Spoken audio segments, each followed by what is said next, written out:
Saludo formalmente a ustedes ahora, bienvenido al programa número 25 de Desafío 2019, como siempre decimos, ya en la quinta temporada aquí por la pantalla de C5N. Se cerraron las listas, ya se conocen los nombres de los candidatos y faltan nada más que 50 días para las PASO.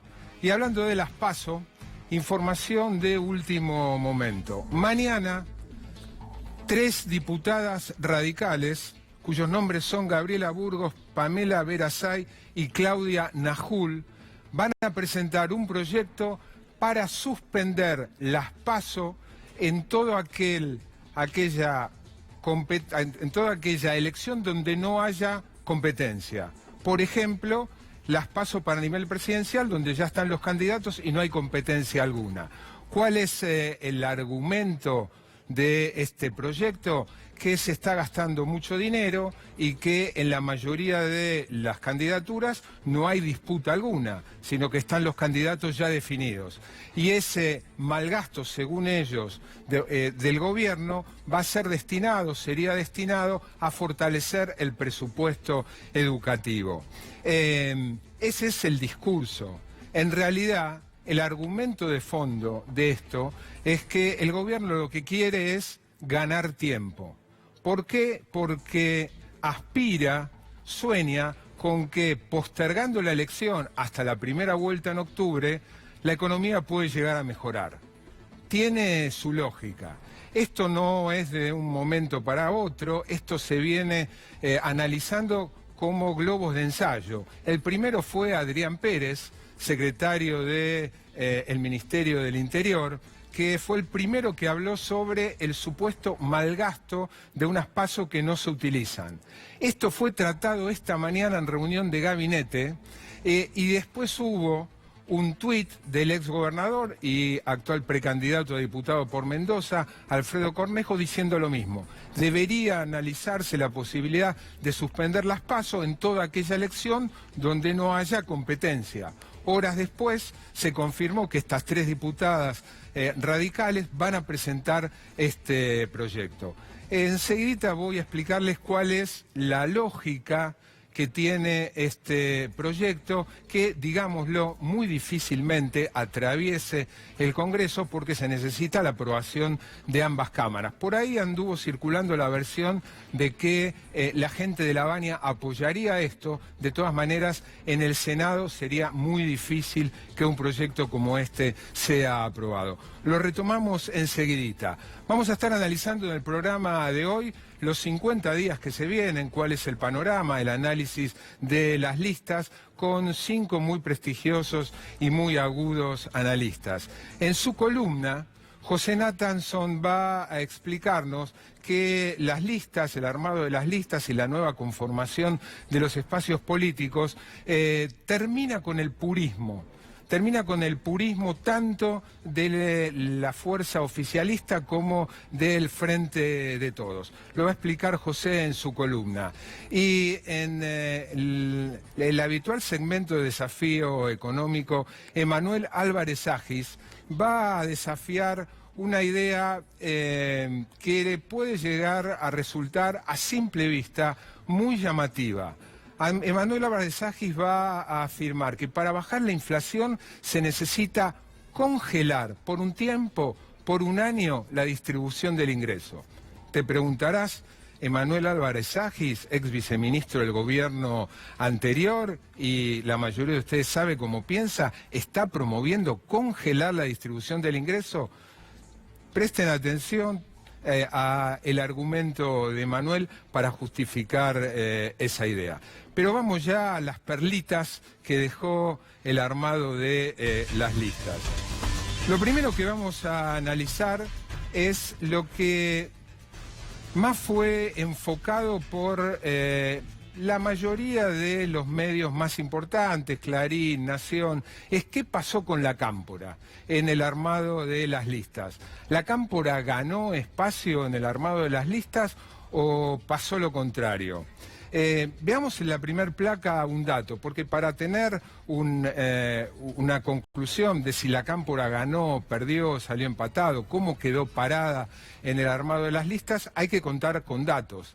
Y la verdad que los principales medios no se tomaron el trabajo de analizar a fondo qué pasó, no solo en la ciudad de Buenos Aires, en la provincia de Buenos Aires, dos distritos importantes sin duda, sino que no se tomaron el trabajo, tal vez por prejuicio, tal vez por querer a partir de resultados parciales confirmar un prejuicio, analizar qué pasó en todo el país.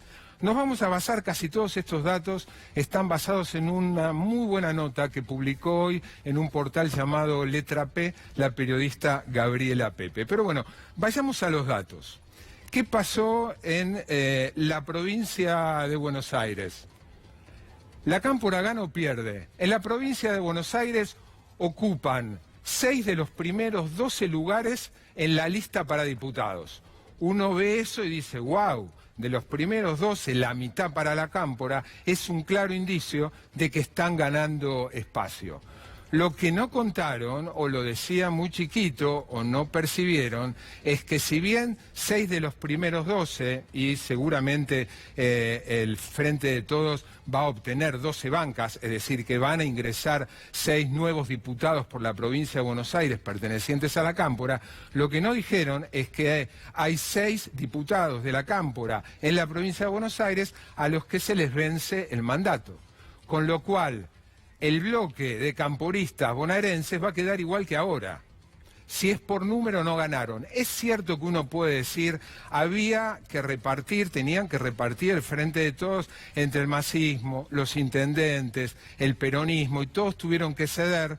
Uno podría concederles que, bueno, la Cámpora no cedió en el caso de la provincia de Buenos Aires. Tampoco ganó. Se van a quedar con la misma cantidad de diputados que tenían hasta ahora.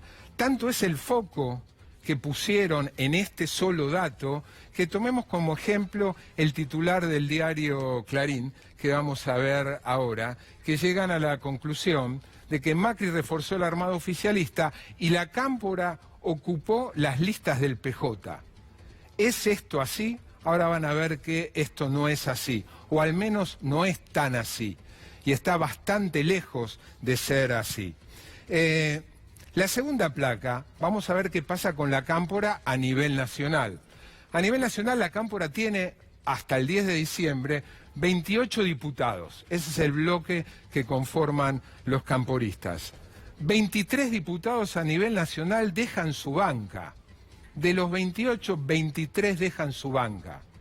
Y la Cámpora, además de los 6 que tiene en la provincia de Buenos Aires, más algunos en la ciudad de Buenos Aires, también bastantes, en todo el país presentan, ahí vamos a ver la siguiente placa, cuántos de diputados están en la lista de la Cámpora. Hay muy pocas chances de que la Cámpora, cuando uno analiza, como hizo Gabriela Pepe, las posibilidades en las 24 distritos, en los 24 distritos electorales, es muy difícil, casi imposible, que puedan renovar las 23 bancas que en total vencen. Con lo cual, el bloque de 28 que tienen hoy en día a partir del 10 de diciembre va a ser más chico. O sea, a nivel país, a nivel total, que es lo que en definitiva importa, más allá de que sean diputados por la provincia de Buenos Aires, por la capital, por Jujuy o por Tierra del Fuego. Importan cuál es el bloque, si uno quiere medir si la Cámpora ganó o perdió, si va a tener más representación, más fuerza, más poder de presión o no. Van a tener menos diputados de los que tenían, de los que van a tener hasta el 10 de diciembre. Este mediodía, esta mañana en Radio Con Vos, Reinaldo Sietecase y Ernesto Tenenbaum entrevistaron a Alberto Fernández y le preguntaron por esto. Alberto Fernández respondía así. Hay que saber lo que significa el cierre de una lista. Es una de las cosas más horribles que da la política. Y créanme que este era un cierre particularmente difícil, porque este no era un cierre entre dos sectores en pugna. No era la discusión entre la Cámpora y el PJ. Era la Cámpora, el PJ, Massa. Era un sinfín de sectores que confluían en un espacio común. Era una dificultad enorme. La verdad, los presidentes no construyen las listas. Las listas son discusiones de política territorial. El secreto de que me acompañen es que yo los convenza de mi política, no que los ponga con el dedo. Yo no quiero súbditos, no quiero diputados que levanten la mano porque yo mando. Ahora resulta que está mal, ahora resulta que yo tengo que tener un montón de amanuenses que hagan lo que yo digo. ¿Ese es el parlamento que ustedes quieren? No, yo no quiero eso. Esto es, y no solo en el Frente de Todos, en general en todos los espacios, particularmente en los espacios más importantes como el juego de las sillas. Hay menos sillas que jugadores que quieren sentarse. Y el tema es quién se queda afuera. Veíamos entonces que en diputados la Cámpora seguramente va a quedarse con un bloque con menos diputados de los que tiene hasta el 10 de diciembre. Cierto es que en senadores lo más probable es que la Cámpora refuerce su representación. Hasta el momento tiene 3 senadores y podría, según los cálculos, y nuevamente nos estamos basando en el muy buen análisis que hizo Gabriela Pepe, muy probablemente incorpore 5 senadores más, lo que reforzaría, sí, en el Senado, la representación de la Cámpora. Y también es cierto que a nivel de la legislatura bonaerense, la Cámpora muy probablemente también gane espacio. Ahora, cuando uno hace el balance total, recordemos que el peronismo en general ya tenía un predominio del Senado, con lo cual que gane espacio la Cámpora en el Senado es menos importante que lo pierda en diputados, donde ahí la votación va a estar mucho más difícil. Sigamos con las perlitas más allá de si la Cámpora ganó o perdió, que parece que fue para algunos el tema descollante del armado de las listas. 3 políticos de cierto peso, uno por cada uno de los 3 principales espacios que quedaron afuera. Margarita Stolbizer quedó afuera de las listas del consenso del espacio que lidera Roberto Lavagna, aparentemente disconforme porque ese lugar, el lugar que ella pretendía, el primer lugar en la lista para diputados bonaerenses, lo va a ocupar Graciela Camaño. Quedó afuera Diego Bossio. Diego Bossio era un hombre, sigue siendo un hombre clave en el armado de Massa. Ahí probablemente haya jugado el encono que hay, que incluso llegó a nivel no solo político sino personal entre el kirchnerismo y Sergio Bossio, después de que Sergio Bossio, pocos días después de la derrota de 2015, se alejara de ese espacio. Y también quedó afuera, para elegir un caso de Juntos para el Cambio, del oficialismo, Daniel Lipovetsky, que no fue un diputado cualquiera. Daniel Lipovetsky, además de ser uno de los diputados con más exposición pública, con más presencia en los medios, era el titular de una de las comisiones más importantes en diputados, que es la Comisión de Legislación General, por donde pasan casi todos los proyectos, si no todos. Y además, y muchos atribuyen que haya quedado afuera a eso, entre otras cosas, fue el que levantó desde el oficialismo, con más énfasis, al menos como hombre, la bandera de el aborto legal, la legalización del aborto. De hecho, fue quien coordinó todo el debate. 3 que quedaron afuera. Ayer Daniel Lipovetsky dio varias entrevistas. Lo que vamos a ver ahora es una frase de Daniel Lipovetsky manifestando cómo se sintió por haber quedado no del todo desplazado. Le dieron un 3er lugar en la lista en la provincia de Buenos Aires, no para la Cámara de Diputados Nacional, sino bonaerense. Tenía expectativas para renovar, siento dolor y desilusión. Y la verdad, con los antecedentes que manifesté, hay motivo como para entender el dolor y la desilusión de Lipovetsky. Y estuvo también el diputado ayer aquí en C5N y decía esto. Es un momento difícil, ¿no? De alguna manera también cierta tristeza, pues el fin de alguna manera en una etapa en el Congreso, en un proceso de cierre de lista. Siempre sabemos que era difícil, no era que uno imaginaba que esto iba a ser un proceso fácil para nadie, sobre todo para los que renovábamos, pero bueno, sí, por supuesto que no es el mejor momento para uno en ese marco, pero bueno, es parte de lo que uno tiene que entender, de que se dan las situaciones en la política también. Otra manera de analizar qué pasó con las listas es entre verde y celeste, entre precandidatos que se supone van a votar el año que viene. Seguramente va a haber proyectos presentados y se va a tratar, difícilmente en lo que quede este año, pero seguramente el año que viene. ¿Cuántos diputados en la lista de cada espacio se supone van a votar a favor del aborto legal, seguro y gratuito, y cuáles no? Los verdes y los celestes. En el Frente de Todos hay clara mayoría, no sé si unanimidad, porque no me pude tomar el trabajo y la verdad que nadie lo hizo, en analizar candidato por candidato, no solo en la provincia de Buenos Aires, sino candidaturas en todo el país, probablemente también en el Frente de Todos, porque en la votación hubo kirchneristas, hubo peronistas que votaron en contra, pero la mayoría clara en el Frente de Todos es verde. No así en el Juntos para el Cambio, en el oficialismo, donde dicen que intentaron equilibrar, intentaron buscar paridad entre los verdes y los celestes. Y acá tenemos un ejemplo emblemático de cada uno. ¿Por qué emblemático? Porque Silvia Los Penato fue una de las abanderadas desde el oficialismo a favor de la despenalización del aborto. De hecho, creo recordar que fue la que cerró el debate al respecto. Es candidata en la lista de Juntos para el Cambio para diputado por la provincia de Buenos Aires, pero en la ciudad de Buenos Aires está Victoria Morales Gorleri como candidata a diputada por Juntos para el Cambio en la ciudad de Buenos Aires, que es una férrea defensora de la no despenalización del aborto.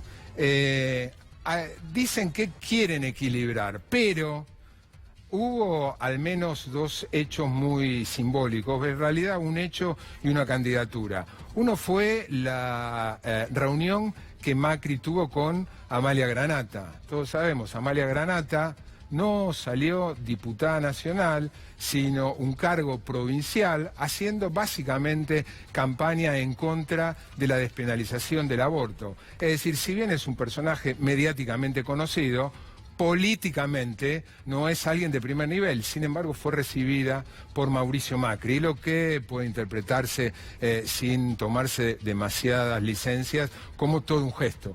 Y en segundo lugar, Héctor Ruiz, precandidato a senador por Santiago del Estero, pese a tener una condena por abuso, ¿no? Dos ejemplos que desequilibran eso que el oficialismo pretende mostrar como una paridad entre verde y celeste.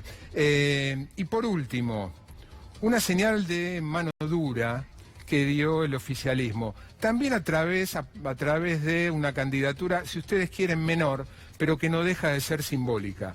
Daniel Oyarzún no es un personaje con trayectoria política. Daniel Oyarzún es el carnicero en Zárate, de Zárate, que ustedes seguramente recordarán, fue víctima de un robo. Le robaron 5.000 pesos, salió con su automóvil a perseguir a los dos ladrones y en un hecho aparentemente atropelló a uno de ellos, que finalmente murió, de nombre Brian. Fue a juicio y en el juicio salió absuelto por unanimidad del tribunal. Ahora, un personaje sin antecedentes políticos, sin trayectoria política, por el mero hecho de haber protagonizado ese caso, del que salió, es cierto, del que salió absuelto, sea un precandidato a concejal por Zárate, es toda una señal. Cambiemos de tema. Para seguir analizando desde otra óptica qué perspectivas presentan las PASO, que se entronca con el proyecto que les mencioné al principio para suspender las PASO en aquellos lugares donde no hay competencia. Lo que vamos a ver ahora es una encuesta que se publicó esta tarde, que realiza Poliarquía para la Escuela de Gobierno de la Universidad de Itela. La viene haciendo desde hace muchos años, ahí tenemos los resultados desde febrero de 2002. ¿Qué es esto? Es el índice de confianza del gobierno. Poliarquía para la Universidad de Itela hace una serie de preguntas que después, mediante algunos ponderadores, llegan a un índice de cuál es el nivel de confianza que la población tiene del gobierno, en una escala que varía entre 0 y 5. ¿Cuál es la noticia? Que en junio este índice aumentó un 15%, aumentó fuertemente, a 1,86 desde 1,61 en el que estaba. Es un dato para el gobierno claramente auspicioso si uno observa cuál era la tendencia. Vayamos, por ejemplo, a este punto, que fue el máximo que tuvo Mauricio Macri, o el gobierno en índice de confianza, este punto, aquí, Santi, por favor, que coincide con las elecciones de 2017, el mejor momento del gobierno, ese índice había llegado a 2,97. Cuando uno observa qué pasó al principio o al final del gobierno de Cristina, vayamos a diciembre de 2015, ese índice estaba en, eso es diciembre de 2015, y noviembre de 2015, 1,75. Hubo un fuerte aumento con la llegada de Macri al poder, había expectativas de la población, ahora la tendencia es claramente descendente, con este punto de inflexión que al gobierno lo entusiasma. Después de una tendencia descendente, un salto importante. Y digo, cuando decía antes que el tratar de postergar las PASO lo más posible, tiene que ver con esto, tiene que ver con la esperanza, el sueño, la expectativa que tiene el gobierno de que tanto el índice de confianza del gobierno como las variables macroeconómicas en general, con el correr del tiempo, cuanto más tiempo transcurra, más chance hay de que sigan mejorando. Y el gobierno está apostando, además de la polarización, de generar miedo respecto al regreso del kirchnerismo, está lanzando una serie de medidas para apuntalar esto. Los precios esenciales, los créditos del ANSES, el Ahora 12 y la noticia de hoy, que es la posibilidad de pagar la factura de gas en cuota, la factura de invierno, que van a ser las más pesadas. Bueno, panorama, así un repaso sobrevolando sobre el panorama que nos da la realidad política de acá a los 50 días que faltan para las PASO. Pero ahora lo vamos a analizar con tres de los invitados que tenemos aquí en la mesa. Facundo Nehamkins, consultor, gracias por venir, politólogo. Ana Castellani, también socióloga y casi economista, diríamos, ¿sí? Sí, casi economista. Y Julio Burman, politólogo, a los tres, gracias por venir. Primera lectura de la conformación, cómo quedaron las listas que quieran hacer. A ver, si me permitís, no creo que, digamos, las noticias referentes a qué lugar ocupa cada personaje en las listas sean muy relevantes a los efectos de cambios notables en la intención de voto, digamos, de lo que sucedía hasta el sábado y lo que sucede el sábado para adelante. La situación, ¿no? Es la misma, a mí me parece, el sábado que hoy. A mí me parece que no ha sucedido nada muy relevante. Por supuesto, sí hay que esperar a ver si la lista de José Luis Espert se puede presentar o no, porque ese voto, que todavía también es difícil de medir, porque, digamos, es una opción nueva, digamos, que no sabemos qué despliegue puede tener en términos territoriales, cómo puede controlar la elección, cómo puede distribuir sus boletas, qué nivel, digamos, cómo va a ser su campaña. Es una amenaza, digamos, para la lista de Juntos por el Cambio, porque disputa un electorado que puede tener algún punto de contacto con esa fuerza política. Salvo ese punto en particular, me parece que el resto no es relevante. Queda, por supuesto, es muy interesante para lo que Durán Barba llamaría el círculo rojo, periodistas, analistas, pero me parece que no tiene un impacto directo a la población. Sí me parece que lo que puede haber a partir de ahora es que la sociedad empiece a mirar con más atención lo que dicen ya los candidatos, que van a ser definitivamente los candidatos que confirmados y que la sociedad va a tener que elegir. Entonces, ahora la sociedad le va a prestar un poco más de atención a la política. ¿Coinciden?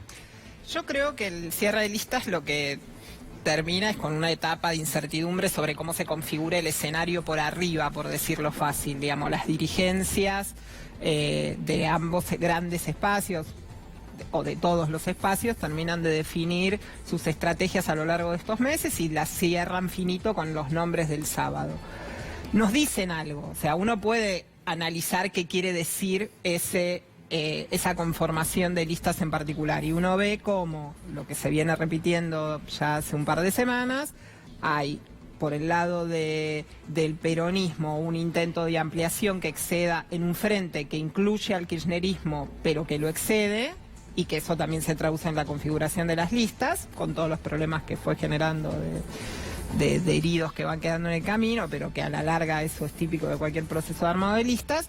Y en el caso del oficialismo, de Juntos por el Cambio, esta idea de incorporar en la fórmula presidencial, que para mí ese fue el hito, digamos, más relevante, a un compañero de fórmula como Pichetto, que permite generar un cambio en la narrativa, que para mí es muy importante, de lo que es la identidad de Cambiemos, y tiempo de acá a las PASO y de después en un futuro gobierno, si reeligiera el presidente, una señal clara de lo que sería la gobernabilidad o el cambio en el modo de construcción política. Me parece que va más por ese lado. ¿Tu evaluación, Julio? A mí hay dos cosas que me llaman la atención. La primera, que es que los dos polos grandes de la política argentina fueron absorbiendo el resto. No esto que se ha hablado estos últimos días, de cómo tanto Fernández como Juntos por el Cambio cooptaron dirigentes de la vía intermedia peronista federal para ensancharse como coalición, me parece fundamental.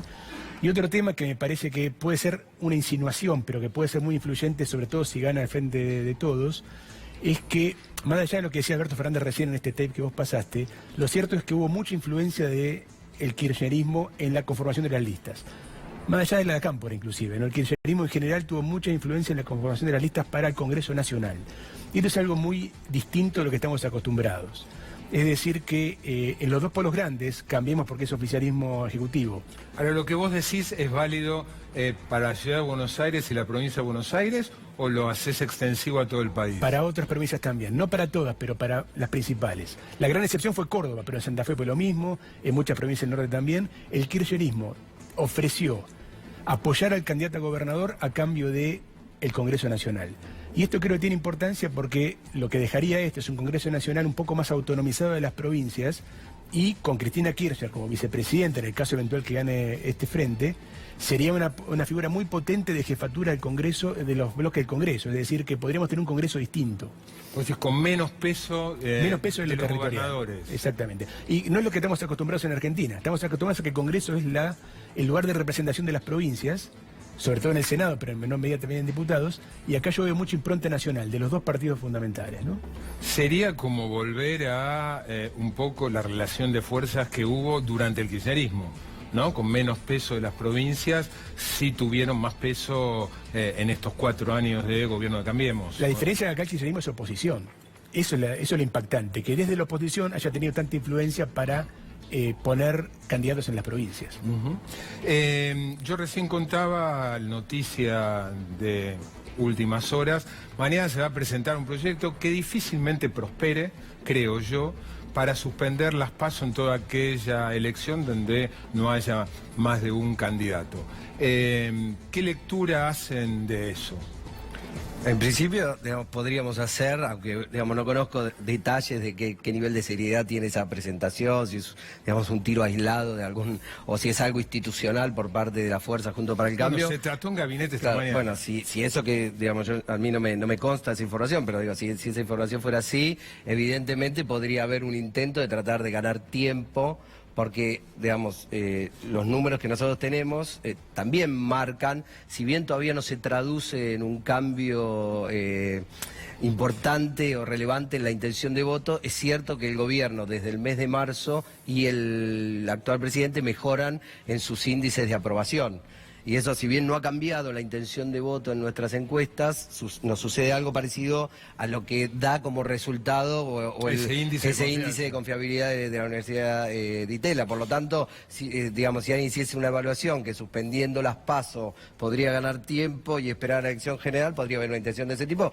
Comparto con vos que me parece que sería muy difícil, con las listas presentadas, con todo organizado, suspender una elección que ya está previsto que se haga por la ley, ¿no? Habría que modificar la ley de primarias, me parece casi imposible pensar eso.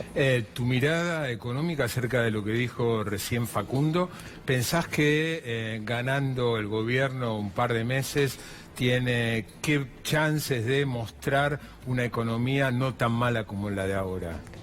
Yo creo que por más que se haga cualquier intento que evidentemente el gobierno va a buscar hacer, hay algo que ya se está consolidando, que es la idea de 4 años más de esto, no. Digamos, en algunos sectores del electorado al que supuestamente tiene que ir a convencer, tanto Cambiemos como todos, en Frente de Todos, para ganar la elección. O sea, ese sector más independiente del electorado al que se buscó en 2015 y resultó mucho más efectivo Cambiemos para conseguir su adhesión, pero que después de toda la gestión en donde la narrativa del último año y medio solamente se pudo centrar en la distinción moral, y ahora esa distinción moral se pierde porque resulta que, bueno, ya está el peronismo adentro de la propia fórmula, entonces ya no es que son la nueva política, sino que están dentro de las mismas reglas de la política que tanto cuestionaron. Se va a hacer muy difícil buscar convencer a ese electorado de que todo lo que no se pudo hacer en estos 4 años se va a hacer en los próximos 4. Pero me refiero en lo que resta para las PASO y más aún en primera vuelta. ¿Crees que puede haber algún cambio significativo en la percepción del electorado? ¿Creen en general? Yo creo que la percepción, más allá de cualquier índice de confianza que se vaya midiendo y que está claro que el tema cambiario tiene incidencia, y la calma cambiaria que se consiguió en estas semanas permite que uno no tenga puesta la atención, o la mayoría no tenga puesta la atención ahí, que sabemos que es el talón de Aquiles, digamos. Si hubiera una corrida, las chances del gobierno se diluyen por completo. Hay algo de la economía real que ya es insoslayable. O sea, todos los indicadores socioeconómicos están dando mal. Empleo, distribución de ingresos, salario, pobreza. Este viernes se va a conocer el índice de salario de abril, que puede llegar a ser otro mal dato que se agrega a la lista. Pero es el de abril, ¿no? Y las elecciones... Lo que pasa es, Marcelo, a ver, que la discusión, digamos, no pasa por lo que sucede realmente en la economía y cómo dan, digamos, los índices, que, digamos, está bien describirlo, que seguro, digamos, son así, son negativos, sino como una parte de la sociedad que en el caso de un balotaje tiene que ser el 50+1, percibe esa situación, qué evaluación hace esa situación y en función de eso, qué decide votar. Julia. Yo creo que hay poco tiempo para que si hubiera una recuperación económica se vea, no hay muchos meses para esto. Creo, sí, coincido que el tema de la calma cambiaria es muy importante y hoy es el principal elemento que tiene Cambiemos para digamos, entusiasmar un poco. Y creo también que el otro elemento disruptivo va a ser de Pichetto, porque él se sale un poco de ese molde que había impuesto el PRO y luego Cambiemos en el discurso de político de campaña. Él va a traer temas nuevos, tiene una facilidad para poner temas nuevos sobre la mesa que es bastante particular e interesante desde ese punto de vista, pero me parece que el tema de la evaluación general de la gestión va a ser muy fuerte porque es una elección presidencial, ¿no?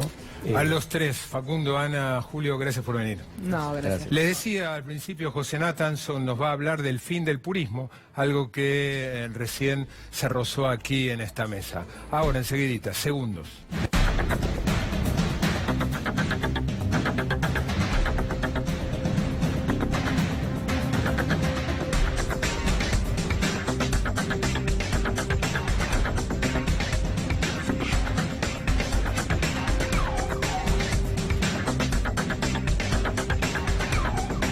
El fin del purismo. La decisión, la estrategia de los dos grandes actores de nuestra política, que son Cristina y Macri, de elegir fórmulas y propuestas, una oferta política a la sociedad que hablan de apertura, de flexibilidad, de tratar de ofrecer algo distinto a lo que venían ofreciendo hasta ahora. Por eso decimos del fin del purismo, tanto del macrismo como del kirchnerismo. Mira, vamos a empezar por el macrismo, si te parece, vamos a ver la tapa de los dos libros más conocidos de Jaime Durán Barba, que son La política en el siglo XXI y El arte de ganar. Durán Barba es un positivista. Él cree que la política es una ciencia. Como toda ciencia, es plausible de ser contrastada sus conclusiones, sus hallazgos, empíricamente, a través de una serie de instrumentos, focus group, encuestas, manejo del Big Data, etcétera. Él dice, la política se puede estudiar, se puede medir, se puede cuantificar y a partir de ahí hay que tomar una serie de decisiones y diseñar una estrategia y demás.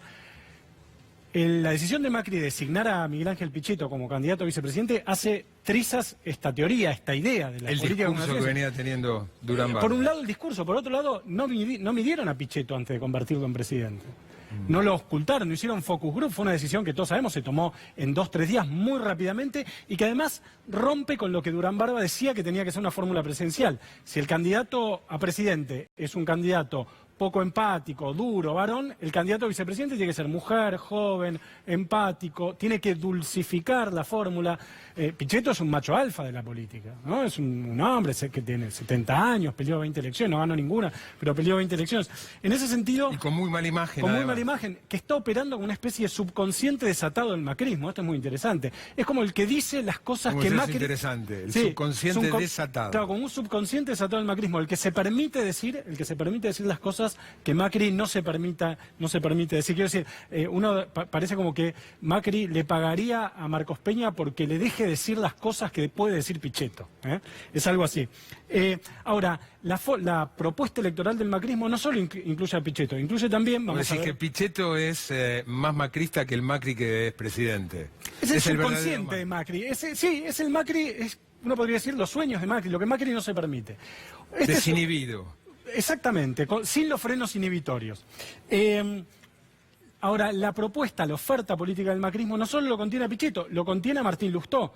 Acá elegí para ilustrar la foto de Martín Lustó, va a ser el primer candidato a senador de la capital, una etapa de Barcelona hace muchos años que dice neoprogre o neogarca, hablando de Martín Lustó. Lo contiene también a Roy Cortines, una alianza con el socialismo de la capital. Quiero decir, están tratando de mostrar algo distinto. Eso es Hay un lío, digo, paréntesis, sí. Un lío aparentemente en el socialismo, donde el socialismo es más fuerte, que es en Santa Fe, donde Bonfatti no estaría para nada de acuerdo con la alianza de Lifshitz con el labañismo, ¿no? Sí, efectivamente. Ya había empezado a crujir esto cuando Labaña eligió a Urtubey como candidato a vicepresidente. Ahora, Marcelo, de un lado Pichetto, Lustó, Roy Cortina, este menjunje, esta ensalada que está haciendo el macrismo. Ahora, hablemos de Cristina también, del kirchnerismo también. El kirchnerismo ha ido ampliando su capacidad de tolerancia para ir absorbiendo y admitiendo el regreso de algunos dirigentes que habían sido considerados traidores, ultraopositores, etcétera, durante mucho tiempo. Sergio Massa, primer candidato a diputado. Sí, sin ir más lejos, el candidato a presidente. El candidato a presidente, pero también algunos que nunca estuvieron con el kirchnerismo. Pino Solanas, por ejemplo. Lo cual ahí me parece que hay que admitir que esto admite un matiz. Una cosa es aceptar el reingreso de alguien que te criticó políticamente, Alberto, Massa, y otra cosa es hacer una alianza con alguien que puso en cuestión tus cualidades éticas. Caso Pino Solanas. Ahí hay una línea que es más difícil de explicar, desde el lado de Pino Solanas, no desde el lado del kirchnerismo. Bueno, Alberto en cierta medida, sí, no con Cristina, con el kirchnerismo general también, ¿no? También, pero sí. No hizo del honestismo el eje de su construcción política, como sí hizo Pino Solanas. En la capital federal se ve también, vamos a ver una foto de Matías Lamens, ilustrando esta idea del kirchnerismo de mostrar algo distinto. Filmus perdió, 4 veces, la Cámpora perdió con Mariano Recalde, perdió con Camandier. Vamos a elegir a una persona que expresa por lo menos la posibilidad de ofrecerle a la sociedad de la capital algo distinto. Entonces yo pienso lo siguiente, Marcelo. Para quien no lo conozca todavía, es el presidente de San Lorenzo y precandidato a jefe de gobierno, Matías Lamens. De la ciudad de Buenos Aires. Alguien que tiene un grado de desconocimiento muy alto, sí, ¿no? Por eso es un experimento, es un experimento arriesgado. Tanto Macri como Cristina, los dos grandes actores de la política, decíamos, eligieron presentarle a la sociedad una oferta electoral impura, contaminada, uno podría decir casi mestiza. No es algo totalmente nuevo. Vamos a ver una placa que muestra, una captura de pantalla, que muestra esto, mira Marcelo, es del 25 de junio del 2003, Macri será candidato del PJ porteño. Del PJ porteño. Una vez se olvida que Macri empezó como candidato del peronismo. De ahí viene Ritondo, de ahí viene Santilli, vienen de ese momento. Macri después fue haciendo un viraje. Lo mismo uno podría decir del kirchnerismo. Bueno, Duhalde lo quiso, ¿no? Duhalde lo quiso, Menem le ofreció también en su momento. Lo mismo uno podría decir del kirchnerismo. El kirchnerismo nestorista 2003-2007, hicimos una columna sobre eso acá, llevó como candidato a vicepresidente a Julio Cobos, no a Amado Vudú, digamos. Fue el kirchnerismo precristinista, precámpora. Quiero decir, los dos grandes actores de la política fueron a buscar a la vieja política y al pasado las soluciones para el presente. Se acabó el purismo. Se acabó el purismo. Eso es lo que me parece que deja como conclusión muy general la configuración de las listas del sábado pasado. Gracias, José. Ahora enseguidita, en segundos apenas, otra mesa con muy buenos analistas para seguir palpitando estos 50 días que quedan para la primera elección, para las PASO.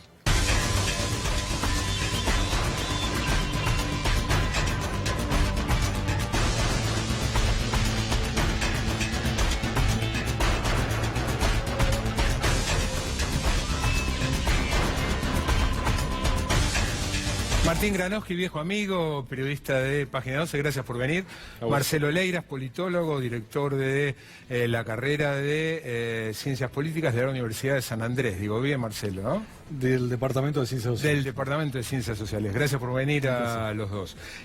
La misma pregunta que les hice a los tres invitados antes. ¿Alguna lectura particular que destaquen de la cierre de listas del sábado? Tenés heridos de los dos lados y en los dos casos se resuelven de la misma manera, que es andando. Si querés, como síntesis. ¿Qué quiere decir andando?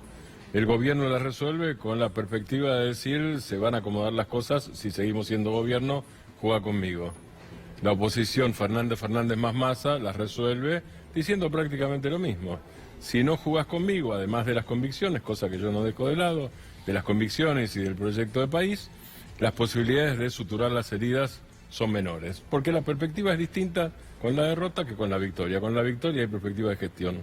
Marcelo, ¿cambió algo del sábado a la noche, del sábado a la mañana al domingo a la mañana? A mí me sorprendió un poco el cierre del gobierno, sí. Es un poquito más cerrado en un círculo estrictamente macrista y asociado, creo yo, con la segunda generación del macrismo. Me parece que hubo mucho espacio para que Rodríguez Larreta y María Eugenia Vidal influyeron en la composición de sus listas, no solo como jefes del distrito, sino también como jefes de una segunda generación, ¿no? Yo hubiera esperado, después del acercamiento de Pichetto a la fórmula, que Pichetto tuviera alguna posibilidad de incluir dirigentes peronistas dentro de las listas. En provincia de Buenos Aires fue muy evidente que muchos peronistas quedaron afuera, no hubo ninguna posibilidad de que haya alguna influencia, lo cual sugiere, me parece, que ese círculo más cercano a PRO y a la tradición más estrictamente macrista dentro de Cambiemos es el que prevaleció. Circuló hoy un WhatsApp que Baldomero Álvarez, ¿no? Cacho Álvarez, el dirigente del PJ de Avellaneda, hombre del pichetismo, le transmite a su gente a través de un WhatsApp diciendo: intenté a través de Pichetto lograr algo más y no logramos prácticamente nada, ¿no? Un poco abonando. Lo que se vio en las listas es lo que coincidente con ese WhatsApp. Yo hice el chequeo y es cierto, además de todo. Que Pichetto No, hice el chequeo con el WhatsApp de este es Cacho Álvarez, le pregunté a gente de Avellaneda, yo lo conozco a Cacho Álvarez, pero hice el rechequeo, esta es la voz de Cacho Álvarez, efectivamente la voz de Cacho Álvarez, diciendo: miren, no nos dio nada. Quiero preguntarles sobre algo que va a ocurrir mañana y de lo cual se va a hablar mucho. Este proyecto del gobierno para suspender las PASO en todo aquel lugar donde no haya competencia. Difícilmente creo el proyecto tenga alguna chance de ser aprobado, pero me parece que de esa iniciativa se desprenden algunas lecturas. La lectura para mí es que el gobierno quiere que se hable de otra cosa en general, por un lado. Distractivo. Sí, yo creo que es básicamente distractivo, cuando en realidad en términos electorales hay algunas cosas peligrosas, realmente peligrosas. Por ejemplo, el Estado está desfinanciando a la justicia electoral respecto, esto es poco conocido, respecto de elecciones anteriores. Desfinanciar es peligroso, porque desfinanciar implica la posibilidad menor de entrenar a los presidentes de mesa, de entrenar a las autoridades, de cumplir con los actos comiciales, que son varios, porque son por lo menos PASO y 27 de octubre, si es que no hay 24 de noviembre. Me parece que ahí hay algunas cosas peligrosas en serio, estructuralmente peligrosas para la democracia, más que el tema de discutir o no sobre las PASO, que por otra parte habían sido consensuadas hasta ahora. ¿Vos, Marcelo? Yo comparto absolutamente la lectura de Martín. Me parecen dos cosas. Primero, el nuestro es un país serio, afortunadamente desde el punto de vista electoral. Las elecciones en Argentina desde el año 1983 son limpias y hemos ido construyendo una institucionalidad, parte de la cual es la ley de 2009 que instituye las PASO y que han permitido ir ordenando la competencia electoral. Un país serio no modifica las reglas cuando ya la campaña electoral empezó. Eso no tiene ningún gollete, no creo que vaya a ocurrir. Y por otro lado, creo que lo importante es hablar de la inflación, lo importante es hablar del nivel de las tasas de interés, que no es consistente con que haya fábricas y comercios que abran, lo importante es pensar en la pobreza, lo importante es pensar en el poder adquisitivo de los salarios. Realmente, dado la magnitud de los problemas económicos que tiene Argentina y el esfuerzo que va a hacer falta con cualquier próximo gobierno para resolver esos problemas, hablar de estas cosas parece frívolo. No piensan en la posibilidad de que de aquí a las PASO, de aquí a la primera vuelta, el gobierno empiece a jugar, a mostrar más cartas económicas, a no estar tan a la defensiva, a no apelar tal vez a maniobras distractivas, a no querer hablar de la economía y en lugar de eso, a ver, bueno, no estamos tan mal como estábamos, porque bien no vamos a estar, esto es evidente, y mostrar, bueno, hemos empezado a recuperar, sumado a eso a la desventaja de ser gobierno en una situación de crisis es que padecen el malestar de la población por la crisis. La ventaja es que son gobierno y pueden tirar cartas, ¿no? Y están tirando cartas. ¿Creen que eso puede modificar en algo el panorama en cuanto específicamente a lo que vos marcás, la inflación, la tasa de interés, la pobreza? Mira, yo diría que a mí me parece importante recuperar la sensatez. Desde el principio de 2016 estamos esperando el segundo semestre. Y me parece que estamos contentos porque el dólar no aumenta en un contexto en el cual el Banco Central vende una cantidad de dólares que desconocemos por otro lado. Y en un contexto en el cual el gobierno, además de endeudarse, recibió un préstamo de 57.000 millones de dólares del FMI que permite mantener el dólar en este nivel con tasa de interés del 64%. Esa es la situación de la Argentina. Con fábricas que cierran, con comercios que cierran, con desempleo que llega al 10%. Me parece que en ese contexto pensar en medidas que funcionan como un alivio y que eso puede funcionar como indicador de que el gobierno encontró un rumbo económico sería muy errado. Argentina tiene problemas muy serios, vamos a tener que hacer un esfuerzo muy grande para recuperar. Eso está fuera de discusión. Ahora, tiraron 2 millones otorgaron 2 millones y pico de préstamos del ANSES por 55.000 millones de pesos. Hoy anunciaron la posibilidad de patear para adelante el pago de la factura de invierno de gas y seguramente de acá a las PASO aparecerán nuevas medidas. O sea que el gobierno no está descuidando, no está dando por perdida la discusión económica. Sí, si vos me preguntás qué pienso que va a hacer el gobierno, obviamente el gobierno va a tratar de tirar, como vos decís, algunas medidas económicas que no son de fondo, porque Marcelo, vos sos economista y lo conocés mejor que yo. A esta altura el rumbo no se puede arreglar, si es que el gobierno quiere cambiar de rumbo, cosa harto dudosa. Lo que va a jugar es a la carta de la credibilidad, y más todavía, a la carta de la creencia casi religiosa.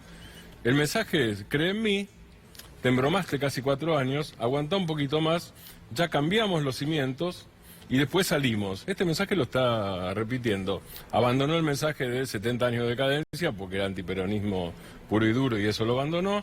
En todo caso incorpora, estamos con el capitalismo, estamos con la república, como si eso estuviera en duda en la Argentina. Y del otro lado lo que no hay todavía es una campaña lanzada, hay atisbos de eso. Cuando Alberto Fernández dijo, vamos a sacar el país de la postración, me parece que ahí tenés un atisbo de campaña. Eso quiere decir, este gobierno no lo va a hacer, Macri no lo va a hacer, nosotros, Fernández, y fue antes de Massa, pero si le agregás algo, un componente muy importante, sobre todo para la provincia de Buenos Aires, donde no hay balotaje, que es el masismo, esta idea de queremos sacar al país de la postración, más la idea de yo era el jefe de gabinete cuando ya lo hicimos, aunque las circunstancias eran distintas, si eso adquiere nitidez, me parece que la creencia que quiere instalar el gobierno se ve debilitada. ¿Qué va a pasar? Es un tema de profecías. Marcelo, una última. De 0 a 100, para preguntarlo de manera sencilla, ¿cuánto te crees que va a incidir en la estrategia del gobierno? ¿Está incidiendo, y más aún de ahora en adelante, el fantasma del no regreso del kirchnerismo? Yo creo que 99. Me parece que no he escuchado ningún otro argumento del gobierno que tratar de impedir volver a lo que llaman de muy diversas maneras. Pues sigue siendo ese el partido, la oposición de la oposición. Lo cual es probablemente sensato, dado que hay un presente donde no hay mucho para mostrar o defender, ¿verdad? Entonces me parece que sí, el fantasma del pasado va a estar muy en el centro del discurso, como ha estado hasta ahora. Martín, Marcelo, a los dos, gracias por venir. Un gustazo. Gracias a vos. Vamos a un corte y después del corte, algo que les puede resultar raro. Emanuel Álvarez Agis, con su trayectoria, va a argumentar a favor de congelar la distribución del ingreso, que como todos sabemos no es precisamente equitativa. Pero antes de sorprenderse, tenga paciencia y presten atención a los argumentos.